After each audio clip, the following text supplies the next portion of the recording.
Oi, turma, tudo bem? Eu sou a professora Maiara Brasil, como vocês já sabem, aqui da Escola Coelho Neto. E hoje nós vamos fazer mais uma correção da apostila. Gente, para quem está confuso, acha que eu estou usando outro material, eu estou usando o mesmo material, tá? O material do Uno, que está lá na plataforma. Aquele material que algumas pessoas ainda não receberam. Nós vamos estar trabalhando tanto com o material que está na plataforma, quanto o material impresso que vocês receberam. E aí, gente, não fiquem preocupados que o material impresso que vocês receberam nós vamos usar também. Nós vamos falar sobre neocolonialismo, nós vamos falar sobre várias coisas, mas nesse primeiro bimestre nós estamos falando sobre o quê, né? Sobre o início. Para a gente poder falar sobre neocolonialismo, nós precisamos falar primeiramente da primeira colonização, né?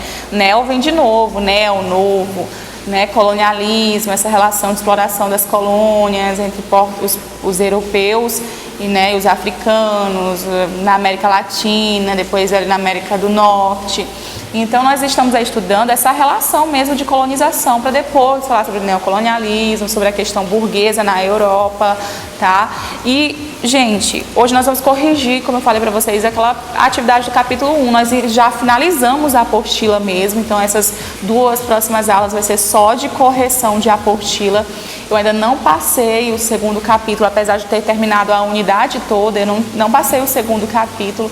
Eu vou corrigir hoje ali o primeiro capítulo, e na próxima aula, se tiver faltando alguma coisa, nós vamos finalizar ele e finalizar também o segundo capítulo, para a gente poder ir para a segunda apostila, né? Então, a apostila que eu estou usando, para quem, como eu estou sem internet aqui, né, na escola, na verdade tem internet muito boa, mas aí eu estou aqui com essa apostila aqui, eu tirei um print para facilitar, né, para não demorar tanto para carregar, tirei o print da apostila, olha, dá um zoom aí, ó, tá vendo? Essa aqui, ó, bonitinha, não sei se você está conseguindo ver, tá? E aí, ai meu Deus, e aí o que acontece? Essa apostila aqui tem um título, vocês ainda não receberam, quando vocês voltarem, vocês vão receber ela, que é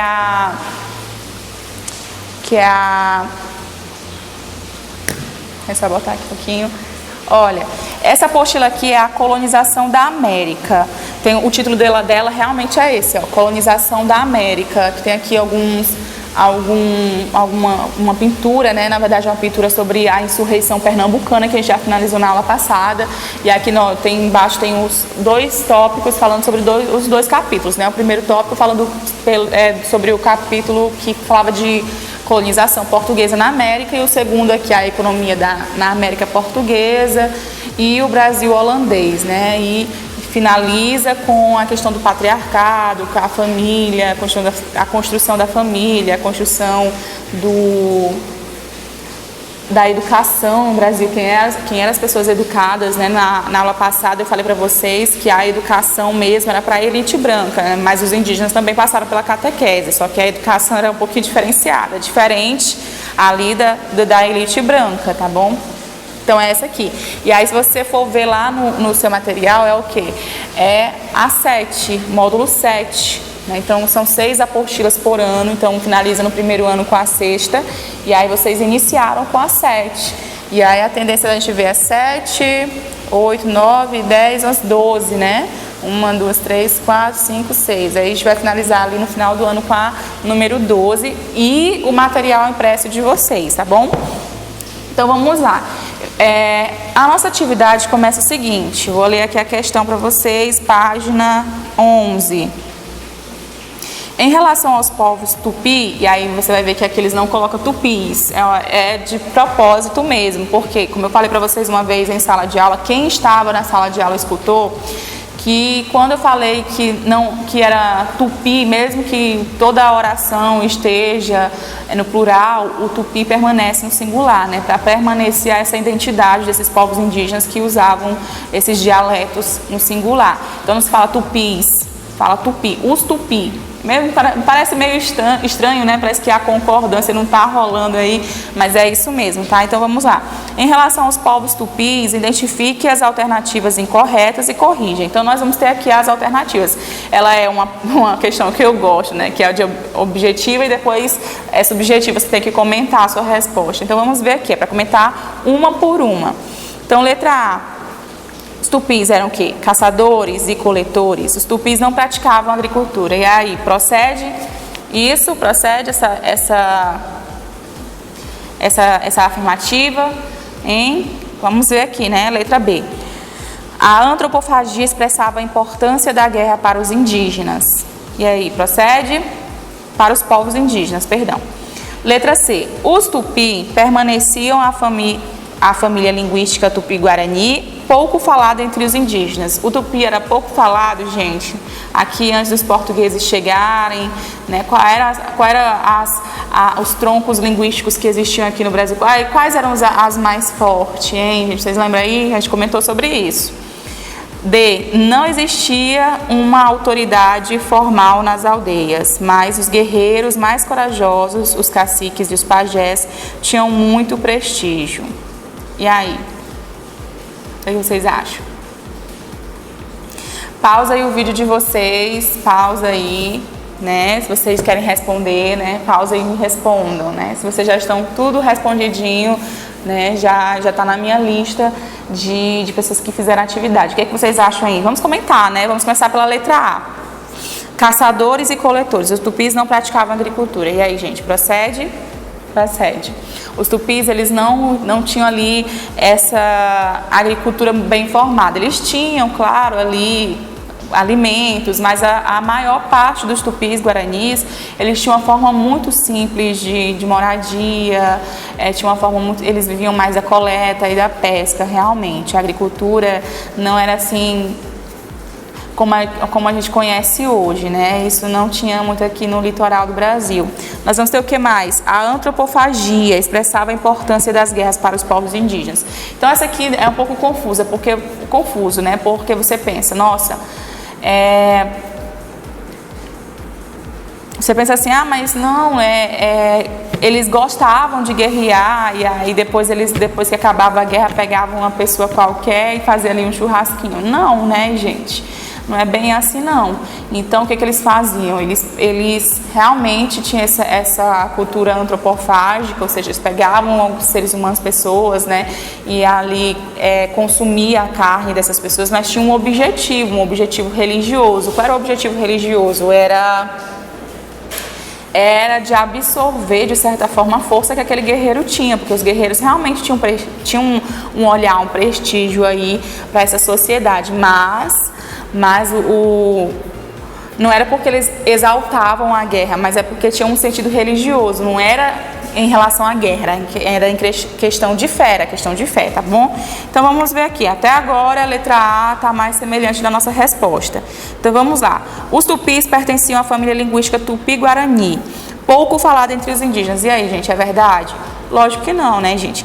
Então, olha só, os tupis pertenciam à família linguística tupi-guarani. A gente sabe que o tupi é que deriva o tupi-guarani é que deriva do tupi. O tupi é um tronco linguístico nessa região litorânea, de outras regiões ali do Brasil, né?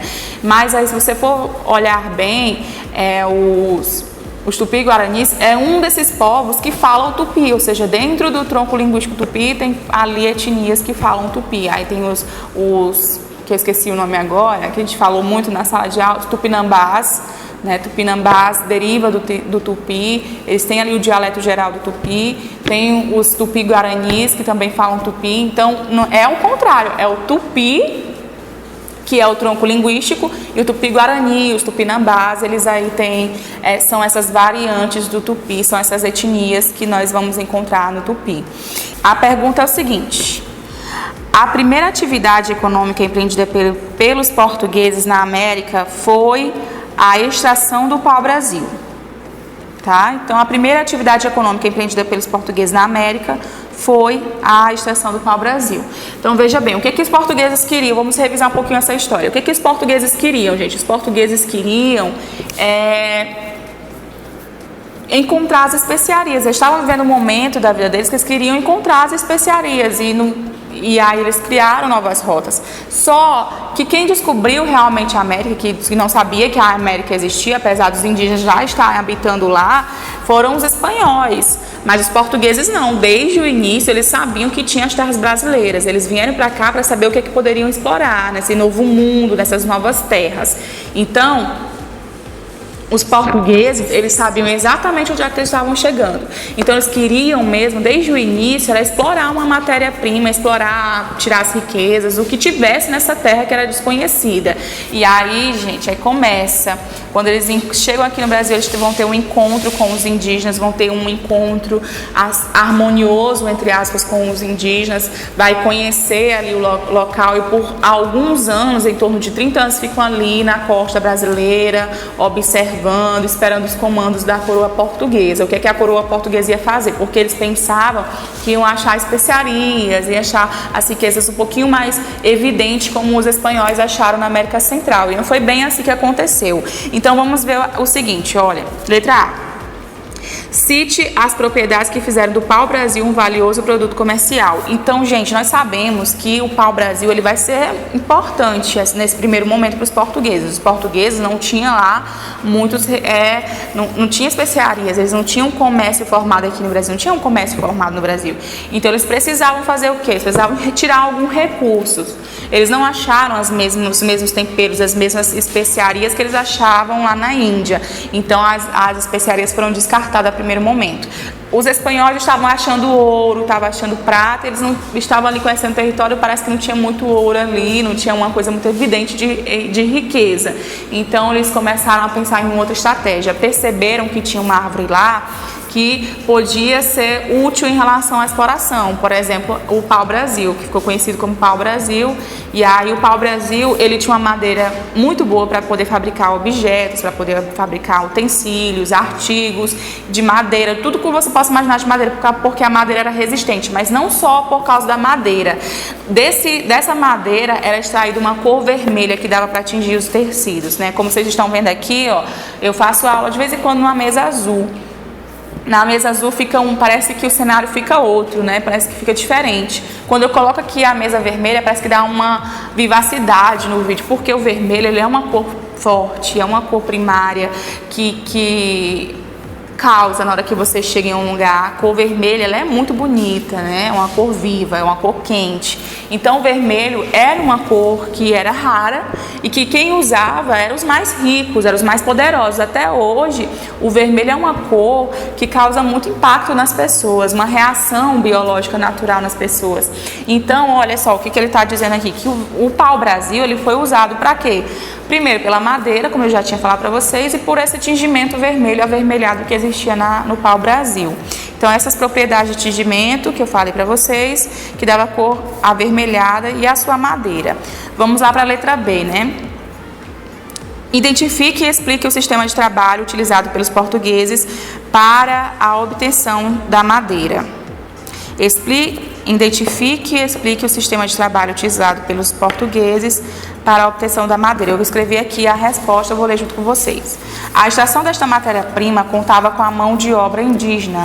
De 1503, mais ou menos, 1502, o trabalho era o escambo, começou ali, iniciou mais ou menos esse ano. Em 1500 vai ter os primeiros contatos, aí eles voltam ali para Portugal, levam a notícia de que acharam algo diferente, né? E aí em 1502, 1503 começa realmente uma planejação, não de colonização ainda, né? Nós chamamos esse período aí de pré-colonial, mas nós vamos chamar ali os primeiros contatos dos portugueses com os indígenas. Eles estão testando ali qual era a mercadoria que ia dar certo para poder comercializar naquele lugar. Então vamos ver aqui, ó.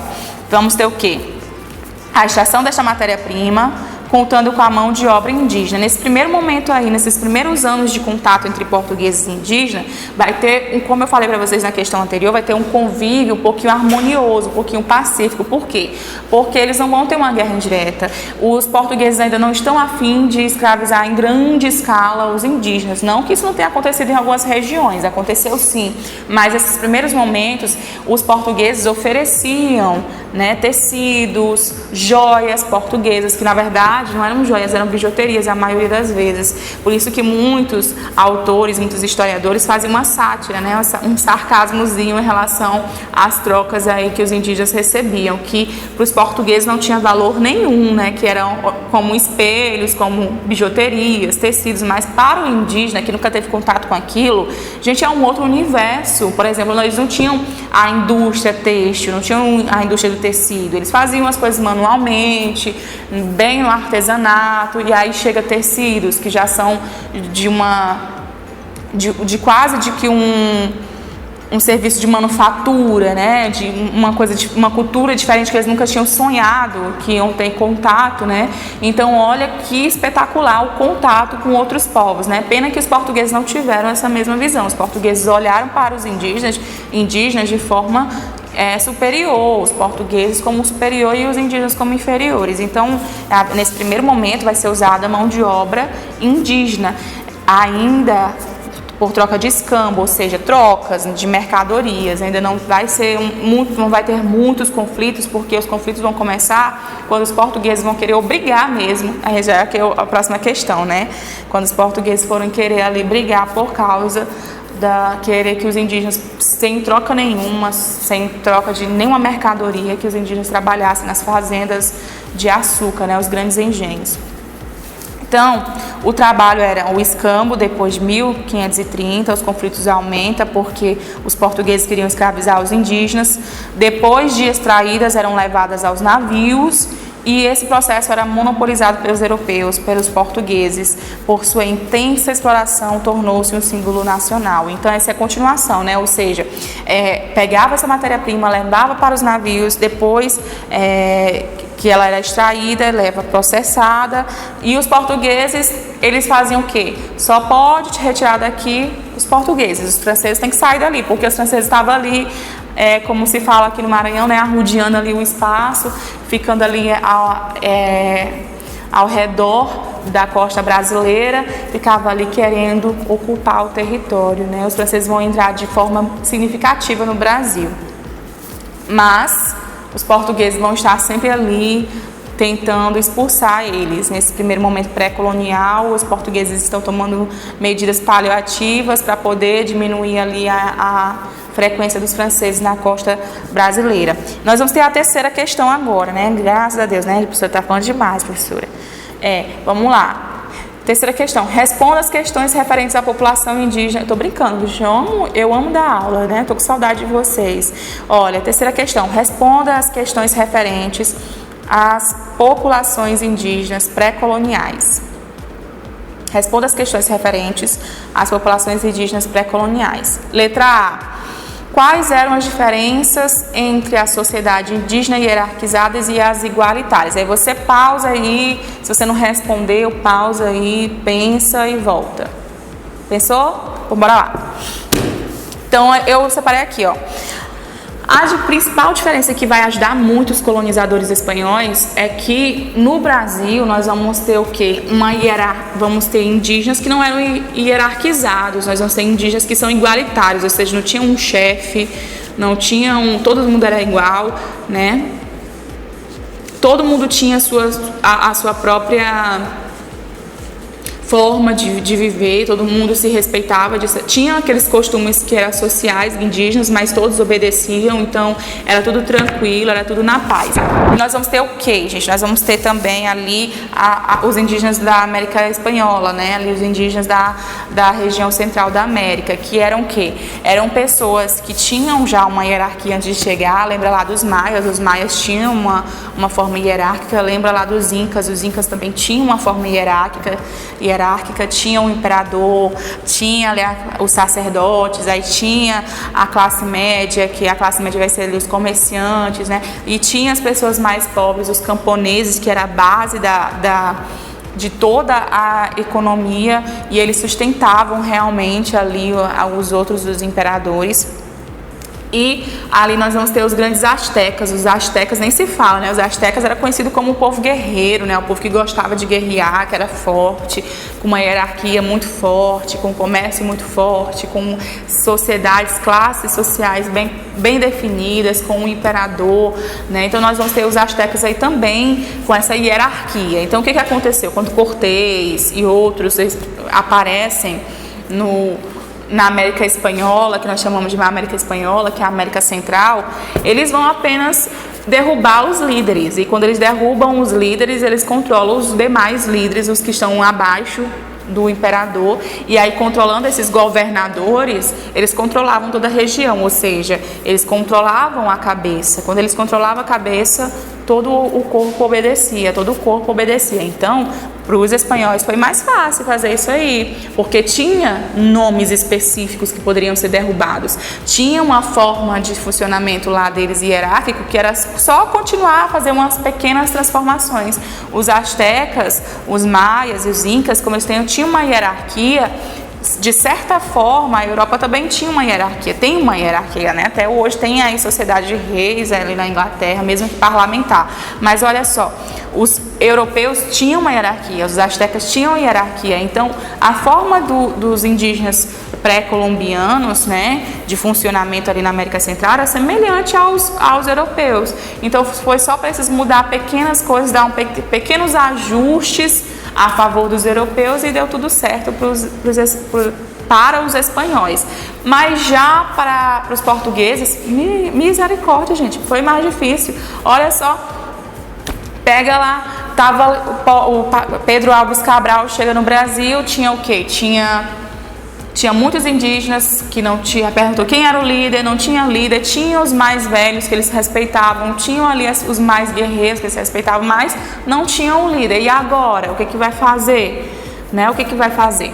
Não, eles faziam justamente isso, eles tentavam ali, observando, eles estavam percebendo como era a cultura indígena para depois levar essas informações para a coroa portuguesa. E aí a coroa portuguesa ia decidir como é que ia fazer. Não é à toa que nós vamos ter as capitanias hereditárias, nós vamos ter ali o governo geral, que foram medidas mesmo para tentar organizar o Brasil, porque o Brasil não tinha hierarquia, não tinha nomes para serem derrubados, não tinha pessoas para serem derrubadas, porque todos eram iguais, não tinha uma escadinha de quem estava em cima, de quem estava embaixo, todos eles estavam na mesma posição social. Então, para os portugueses, eles tiveram que construir do zero.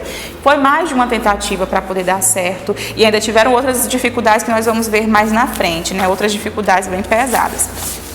Na página 12, e nós vamos ter a exploração também das matérias-primas. Então, isso é os dois pontos que mais estão aí em comum, que é a exploração da mão de obra escravizada, indígena, né? Então vocês vão ver que nós já vimos esse assunto, que lá na América Espanhola os indígenas eram escravizados, e nós vamos ver também ali a matéria-prima sendo explorada na Espanha, na América Espanhola. Nós vamos ver que eles vão tirar todos os recursos, para lá eles vão achar mais ouro, mais prata, né?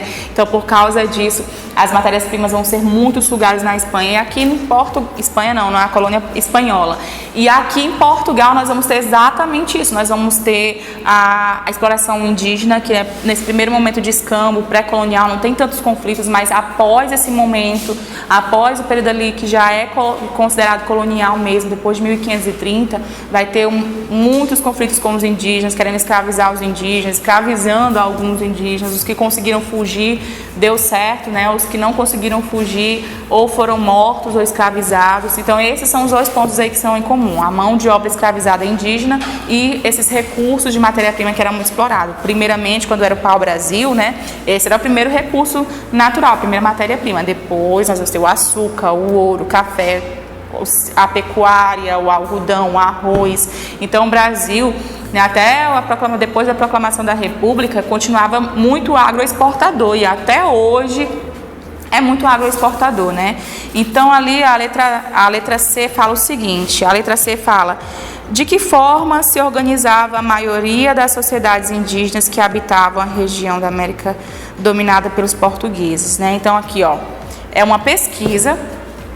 Então, você vai ter que fazer uma dissertação, você vai ter que se aprofundar, porque não tem como eu fazer uma dissertação aqui nesse vídeo, gente. Você vai ter que botar a sua cabecinha para pensar. E outro detalhe que é importante, mesmo eu falando de tudo que está ali na apostila, o material de vocês sempre vai querer que vocês pensem, botem para pensar a cabecinha, coloque a cachola para pensar. Por quê? Porque o material quer que vocês desenvolvam a capacidade de compreender e interpretar. Ele quer que vocês desenvolvam, o material quer que vocês desenvolvam habilidades cognitivas que vão além da decoração, né? Então, mesmo que eu fale tudo que está na apostila, frase cada oração, cada palavra, vai querer que você coloque ali um pouquinho da sua imaginação, da sua compreensão, da sua interpretação.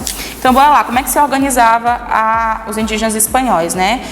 A colonização espanhola era relacionada ao repartimento, ou seja, as pessoas trabalhavam como escravizadas e aí, determinados dias, eles recebiam ali meio que um pagamento, só que esse pagamento era inferior ao trabalho e muitas vezes não tinha como pagar nenhuma necessidade dos indígenas. Não é à toa que vai ter muito suicídio, né, nesse período. Os indígenas que eram da América Central começam a fazer suicídio coletivo, muitas mulheres abortam para que o filho não cresça com essa condição de escravidão. Vai ser uma coisa bem triste, né? Na América Espanhola, por mais que você diga assim, não, mas os indígenas lá tinham um retorno financeiro. Isso é uma ilusão, né? Porque esse retorno financeiro era insignificativo para eles. Quem ganhava mesmo com isso era o cabeça que liderava essa exploração. E aí nós vamos ter também nessa organização espanhola ali um clero, nós vamos ter a encomienda, né? Que era a catequização desses indígenas. Então não bastava só matar o corpo, tinha que matar a crença deles também, né? A ideia de divindade que eles tinham. Então foi uma organização que buscou o quê? As duas armas, as armas físicas, a arma que mata e a arma ideológica que também mata nossas crenças, o que nós achamos que é certo, o que nós achamos que é errado. A pessoa começa a acreditar que o que ela pensa, ou como ela sempre funcionou, era errado. Então isso é uma confusão mental, uma perca de identidade que causa profundas feridas emocionais nos indígenas espanhóis. E isso aconteceu, né? E fez com que a sociedade se organizasse dessa forma de hierarquizada, com poder ideológico, poder físico. E do outro lado nós vamos ter a colonização portuguesa, que é o quê? Isso aqui é uma dica, né? Porque vocês vão fazer uma dissertação, então aqui é só uma dica, uma orientação de como é que vocês vão fazer essa dissertação. No lado dos portugueses, a colonização portuguesa, nós não vamos ter tantas hierarquias. Então eles vão começar a pensar em capitanias hereditárias, nós vamos falar mais tarde o que é isso, as capitanias hereditárias. A gente pode até falar um pouquinho agora, né? As capitanias hereditárias eram o quê? Pelo Tratado de Tordesilhas, que vocês já viram isso ano passado e esse ano também, o Tratado de Tordesilhas, o Brasil era só uma faixa estreita, dividida com algumas linhas horizontais imaginárias. E essas linhas, um donatário ia assumir cada repartição, cada região dessas. Só que não foi assim que aconteceu, né? Teve muitas dificuldades que nós vamos falar na próxima questão. E aí, essa organização não deu certo, nós sabemos que não deu certo, só deu certo São Vicente e Pernambuco, e por causa disso ela começou a ser abolida, mas foi a primeira forma de organizar ali o país depois da chegada dos portugueses. E depois eles começaram a adotar o governo geral para tentar mudar algumas falhas e tentar alcançar alguns objetivos. Então nós vamos ter aí essa organização, tanto na colonização espanhola quanto na organização portuguesa, né, na colonização portuguesa. E aí a quarta fala o seguinte, vamos ver o que a quarta fala. Reveja o mapa sobre capitanias hereditárias do século XVI, que é isso que eu acabei de falar, aquelas linhas horizontais, só aquele litoral brasileiro, na página 9. E letra A. Com base no mapa, comente o funcionamento desse sistema administrativo. Então, gente, olha, claro que aqui tem muitas linhas, é uma mini dissertação, então aqui é só uma orientação mesmo que você faça em casa. Não tem um certo nem errado, mas é mais ou menos isso, tem que ser nesse rumo, nessa semelhança aí que eu estou falando para vocês. Então, com base no mapa, comente o funcionamento desse sistema administrativo. Então, as capitanias hereditárias, era como se fossem essas divisões que nós temos hoje. Não tem o Brasil não é uma federação, não é um país. Aí dentro do Brasil nós temos estados, que são repartições do território geral, ou seja, o território geral é o quê? É o Brasil. E aí essas divisões, essas regiões não são estados, que são uma repartição, uma parte desse território geral? Pois é, as capitanias funcionavam dessa forma. As capitanias do território geral é aquele litoral ali brasileiro. E depois ali nós vamos ter as capitanias, essas faixas, que era como se fosse o estado hoje, só que era agrário, né? Não tinha indústria, quase não tinha vilas, não tinha quase nada. E aí para poder urbanizar aqui esse lugar, para essa terra funcionar, a colonização funcionar, porque o governo queria que essas terras funcionassem, eles começaram a pedir para que pessoas da nobreza, as pessoas importantes de Portugal viessem morar no Brasil, ser capitão donatário, ou seja, liderar cada faixa dessa, cada região dessa. E aí aqui não tinha essas riquezas que tinha em Portugal, não tinha a urbanização que tinha em Portugal, então muitos nem vieram para cá nesse período, né? Muitos lugares ficaram vagos, porque muitos capitães não queriam assumir. E aí nós vamos ter também outros que até tentaram chegar aqui, que no caso do Maranhão, né, que alguns tentaram chegar no Maranhão, e o Mar do Maranhão, como nós sabemos, tem um relevo próprio, né? O Mar do Maranhão é um mar um pouquinho violento, então quando eles chegaram aqui, alguns que chegaram aqui morreram, naufragados. Então, não deu muito certo aí, porque os capitães não queriam vir para as capitanias hereditárias, não queriam assumir, né? E tinha o que? Era hereditário, passava de pai para filho, não podia alugar, não podia vender, você podia usar, você tinha o direito de uso, e algumas porcentagens do que fosse lucrado ali seria seu, né? Então isso algumas partes era uma vantagem para alguns, mas era uma desvantagem para outros. Então muitos não vieram, os que vieram, alguns não conseguiram administrar, voltaram. Deu certo mesmo as capitanias de Pernambuco e também ali de São Vicente, né? No Pernambuco, no Ceará, na região onde hoje é onde hoje é o Nordeste, e ali em São Vicente, onde hoje é o Sudeste, é São Paulo, né? São Paulo, por essas regiões aí, Rio de Janeiro, por aí. Então, o que aconteceu, né? Voltando aqui para a questão, com base no mapa, comente o funcionamento desses sistemas administrativos. Então, no mais era isso, né, que funcionava, era para poder explorar as riquezas daquele lugar, a agricultura daquele lugar. Pernambuco deu muito certo por causa da cana-de-açúcar, o clima muito favorável para a cana-de-açúcar, e aí ali no Sudeste, em São Vicente também, em relação deu certo por causa da questão da escravização. Então, foi dois produtos que deram muito certo na colonização. Pernambuco, Nordeste com açúcar, e São Vicente com a questão do tráfico negreiro. E aí, por causa disso, foram as duas coisas que foram mais enfatizadas durante todo o período da colonização, né? Claro que foram ampliando para outras regiões, além das que eu mencionei. Então, aqui, na letra B, nós vamos ter o quê? Letra B...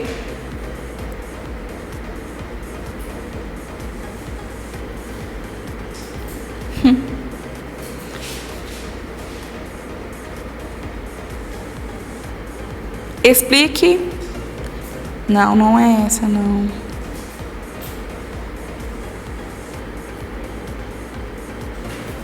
Tá. Explique a saída encontrada pela coroa portuguesa diante do insucesso da capitania hereditária. Então, o que é que eles vão fazer, né? Como eu comentei para vocês, teve muito problema nas capitanias hereditárias. Então, eles vão começar ali a buscar o governo geral. E aí, se vocês olharem lá naquele slide, tem no material, tem na apostila, mas também eu mandei um slide para vocês. Se vocês forem ver lá, né, o slide, a solução foi mudar realmente ali as capitanias e colocar um outro governo. Vou ler aqui para vocês, né?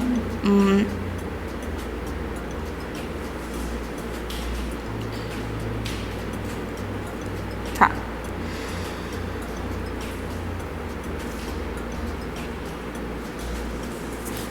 Eles precisavam centralizar o poder, então eles precisavam centralizar o poder, eles precisavam administrar de forma mais organizada. Muitos donatários não assumiam, então nós tínhamos poucos líderes, então era mais fácil centralizar o poder, era mais fácil ali colocar um capitão donatário para poder governar tudo geral mesmo, todas as capitanias. Então por isso que isso vai chamar de governo central. E aí esses outros que tinham recebido títulos, eles vão governar ali naquelas regiões a comando de Tomé de Souza. E aí vai ser interessante porque essa foi a justificativa para poder explorar melhor o território.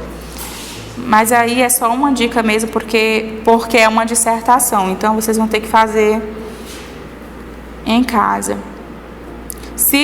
Letra C, cite uma semelhança e uma diferença entre os mapas, entre o mapa da capitania hereditária e o mapa político do atual território brasileiro. Então, se você for ver o território aí das capitanias hereditárias, você vai ver que era só aquela parte litorânea, que era por causa de quê? Dos tratados de Tordesilhas. Se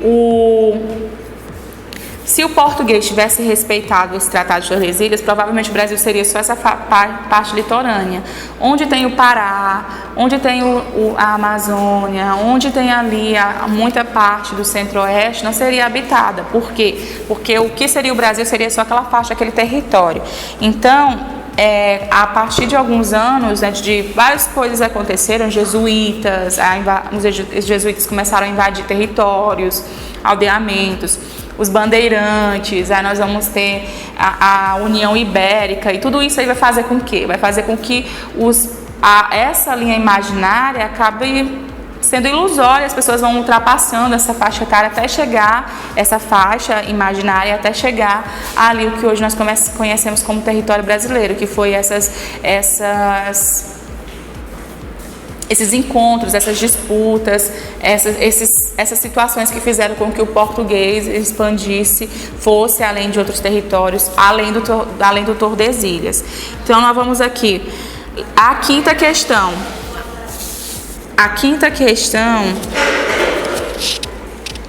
tem um texto, o historiador brasileiro Sérgio Buarque de Holanda, grande historiador, e aí vai falar alguns textozinhos relacionando isso, falando sobre a colonização, a Câmara Municipal e os dias de hoje. De acordo com o autor do texto, quais foram os motivos reais e imediatos para a instituição do governo geral na América portuguesa? Então, eles precisavam o quê? Eles precisavam urbanizar. Então, o governo geral era para poder urbanizar. Lembra que nas capitanias hereditárias uma das maiores dificuldades era a urbanização, era trazer pessoas para cá, para poder formar vilas. Então, o governo geral ele era para ajudar nisso, era para ajudar a relação da urbanização, instaurar engenhos, escravizar de forma mais efetiva a mão de obra. E aí os indígenas, como tinham muitos conflitos com os portugueses, e eles estavam na própria casa deles, como já teve uma aula sobre isso, né, que não existe, o negro não é passivo e o indígena não. Na verdade, foram condições diferentes que permitiram com que os indígenas conseguissem fugir com maior facilidade. Nós vimos isso na aula passada. Então, como estava tendo muitos conflitos com os indígenas, eles fizeram a escravização com os negros africanos, né, começaram a fazer aí a escravização com os negros africanos. Então, o governo geral era para poder suprir essas necessidades que as capitanias não conseguiram, né? Por exemplo, a urbanização, os engenhos, a escravização, a dominação ideológica, né? E o que mais? Vamos ver aqui. A quinta letra B. Quinta letra B. O que tem na quinta letra B? Deixa eu ver. Não é aqui não. Quinta letra B. O historiador Sérgio Buarque de Holanda associou a instituição do governo geral na América Portuguesa à descoberta de prata em Potosí, na América Espanhola. Qual seria um dos motivos possíveis para essa vinculação? Então, olha, ele cita que os espanhóis instituíram, como o meu tempo tá mais curto, eu vou ler aqui e aí vocês podem se inspirar a resposta de vocês de acordo com essas respostas que eu coloquei. Ele cita que os espanhóis instituíram um sistema mais rigoroso e hierárquico para explorar a prata, substituindo a ideia de comércio das especiarias por exploração das terras colonizadas. É para fazer uma dissertação disso. Então, vocês estão vendo que essa parte é mais a dissertação mesmo. Então, o que está dizendo aqui? Está dizendo que os espanhóis, eles vão inspirar os portugueses, porque os espanhóis eles vão mudar a forma de colonização, a forma de continuar explorando de forma hierárquica. Então, os portugueses queriam isso. Eles botaram o governo geral para poder ter uma cabeça liderando e, aos poucos, instituir no Brasil, que deu muito certo hoje, até hoje, a hierarquia, tá? Então, a hierarquia. A letra C, né? Vamos lá, rapidão. Qual é o terceiro ponto de vista mencionado no texto sobre os motivos que levaram à instalação do governo geral no Brasil? Então, vamos lá. Também é uma dissertação, então vou só falar um direcionamento. Facilita a tomada de controle, né? Então, nós vamos ter o que aí? Vamos ter o clero espanhol, que ele vai citar. Nós vamos ter o trabalho escravizado, que ele vai citar também. Letra D. O Os 3 pontos de vista citados no texto são complementos ou excludentes, justifique. Aqui também é um mini texto. Então, para você se basear no seu mini texto, eu coloquei o seguinte, são complementares. Por quê? Eu pontuei algumas coisas. Uma liga a outra, né? Uma tem uma relação com a outra em questão de hierarquia, que subjugavam o povo indígena, de questão de novo sistema, né, de impor a sua cultura e sua violência, por mais que os espanhóis eles aproveitassem da hierarquia que já existia ali no território, eles usaram também essa questão de impor a sua própria cultura como superior, para que aos poucos eles pudessem ser manipulados e dominados, né? Dominação não acontece só ali com armas, acontece também de forma ideológica, cultural. E aí também nova exploração, né? Ou seja, explorar a terra. Os indígenas não tinham tanto é que os astecas usavam ouro, usavam joias, normalmente como se fosse um enfeite, né? Não como se fosse algo que desse dinheiro, que pudesse até matar, né? E para eles era um adorno, era um objeto de enfeite mesmo. Então aí nós vamos ter essas informações, esses pontos que são complementares. Por quê? Porque esses 3 pontos vão resumir o quê? Em como violentar ideologicamente, fisicamente, o povo indígena ali naqueles territórios.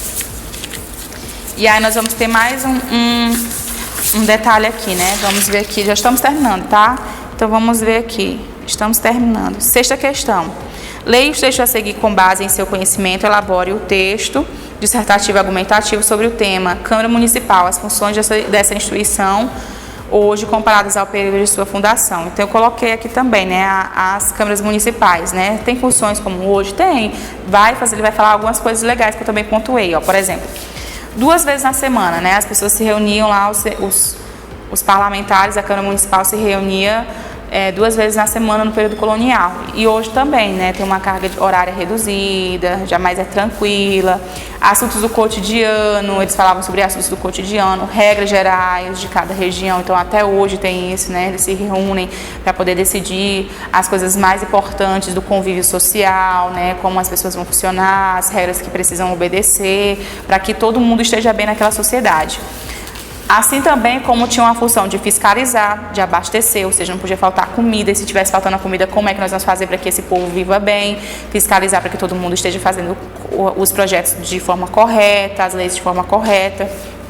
Além disso, nas cidades, os grandes problemas das cidades, nesse período, era a questão da higienização, né? E hoje nós estamos vivendo isso também, né? Todo mundo ali tomando muito cuidado com a higiene, com todos esses processos de limpeza. Por quê? Porque nós sabemos que a sociedade passa por um momento de pandemia. Então, todos os cuidados são essenciais. Então, nesse momento, todo o governo, todo o Ministério de Saúde está voltado para atender em relação a informações, às máscaras e álcool, para que a população tenha ali uma qualidade de higiene na cidade. Da mesma forma que na colonização tinha também essa questão de tentar ali controlar a higiene na cidade, até mesmo pela força nessa época.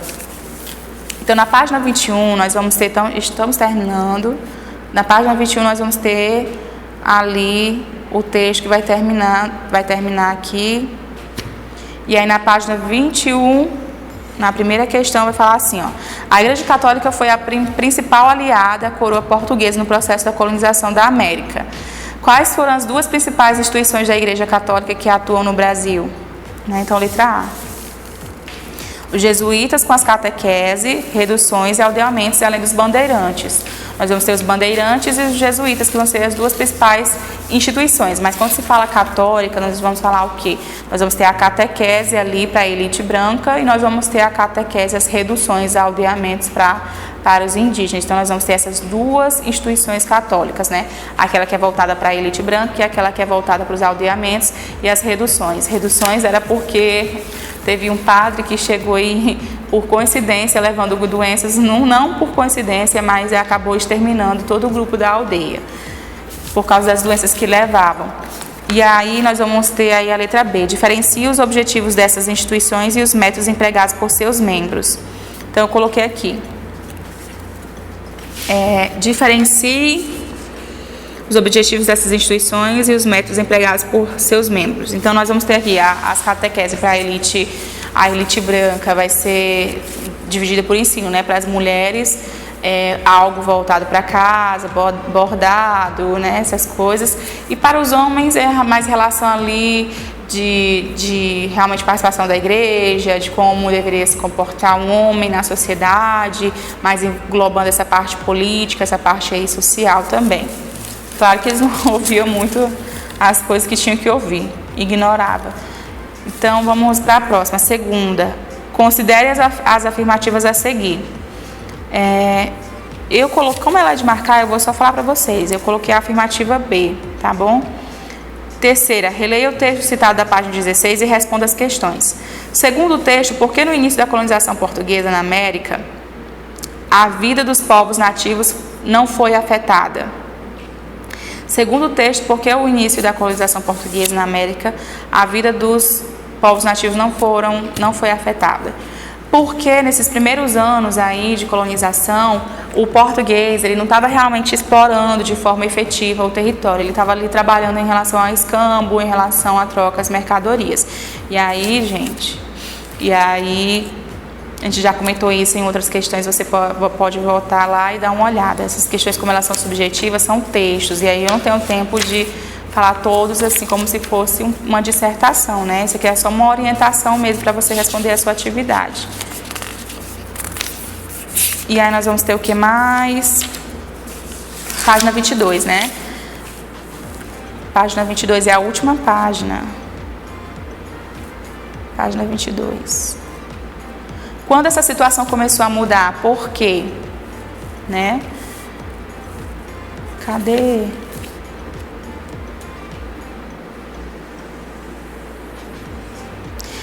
Começou a mudar quando os indígenas eles se recusaram a aceitar essas medidas dos portugueses. Os portugueses, a partir de 1530 para frente, 1545 mais ou menos também, os portugueses queriam obrigar os indígenas a serem escravizados. Eles tinham nascido na sua liberdade, estavam no seu território e os portugueses queriam ali escravizá-los. Então eles começaram a brigar mesmo por causa do território. Eles começaram ali discutir, ter conflitos armados até para poder não serem escravizados. Muitos deles fugiram, como eu falei na questão anterior, né? A gente comentou bastante sobre isso. O que era feito com os indígenas hostis aos portugueses? Ou eles escravizavam ou eles matavam. E aí você pode desenvolver o seu texto baseado nisso, tá bom? Essa violência que a gente já falou em algumas aulas passadas.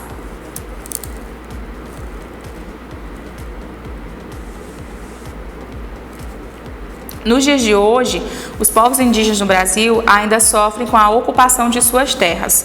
Discuta essa questão com os colegas. Então, isso aqui é bem pessoal, você vai ter que discutir com seus colegas, conversar com seus colegas. Mas aí, como vocês não estão com os colegas, o colega sou eu, né? Então, vamos lá. Gente, nós temos no Brasil muitos problemas agrários. A questão sobre a reforma agrária é uma questão muito antiga, que até hoje não foi aprovada no parlamento. E quando é falado sobre terra, é toda uma questão um pouquinho delicada, tem muitos debates, muito conflito, às vezes fica parados muitos projetos. Por quê? Porque desde que o português chegou aqui no território, que hoje nós chamamos de Brasil, os indígenas, quando viviam aqui, viviam de forma igualitária, a terra era de todo mundo compartilhava. Os portugueses tiraram essa ideia, né? Os portugueses já vieram com aquelas ideias, mesmo de capitalismo comercial, já vieram com aquelas influências que estavam vivendo ali na Europa, e aí eles já chegaram aqui acreditando que o território era deles, em que os indígenas não eram moradores daquele território, que os indígenas não eram verdadeiros donos dessa terra, que eles eram verdadeiros donos da terra. Então, eles se sentiam donos da terra, né? Essa percepção, essa frase é muito forte, porque os indígenas não se sentiam donos da terra. A terra era de todos, né? A terra era compartilhada. Inclusive, eles acreditavam até que nas terras, nas montanhas, nas árvores, nos rios, eram os próprios deuses, as próprias divindades. As divindades eram os próprios elementos da natureza. E aí os portugueses não, vieram com outra ideia, que a terra nasceu para ser explorada e que ela tinha um dono. Isso mudou muito a concepção dos povos aqui brasileiros. Até hoje nós temos essa herança. Por quê? Porque até hoje, quando fala de reforma agrária, é um assunto muito delicado que muitos não aceitam, até mesmo porque a maior parte dos senadores são os donos das maiores fazendas no Brasil.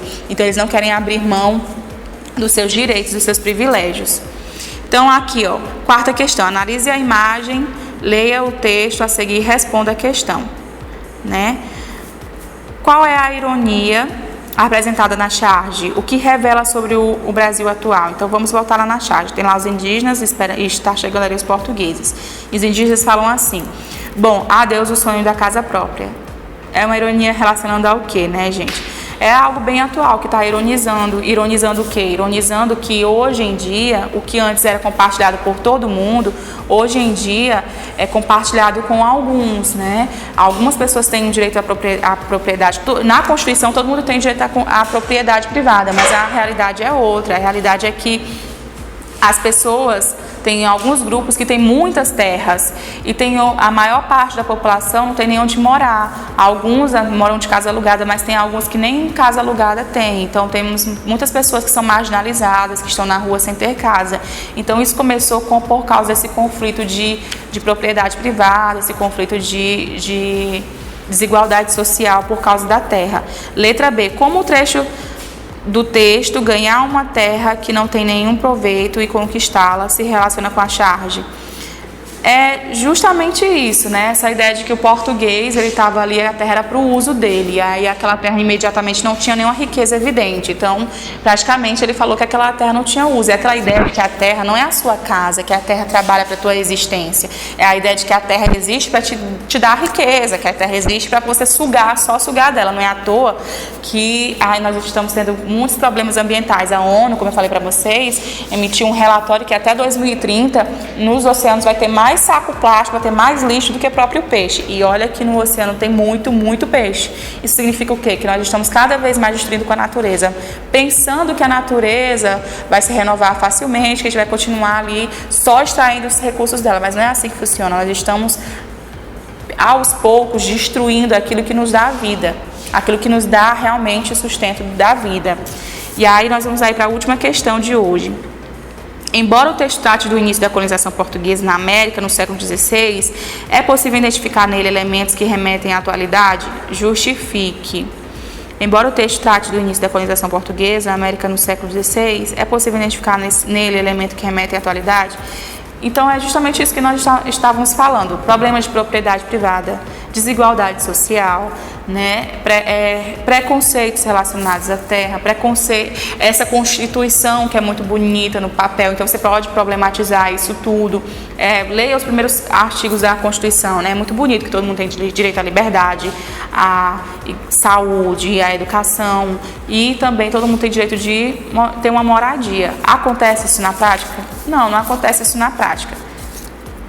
Como o vídeo está ficando extremamente extenso, nós vamos continuar aí na página 24 e 25 nas próximas aulas. Essas próximas aulas vai ser justamente para isso, para a gente corrigir a apostila.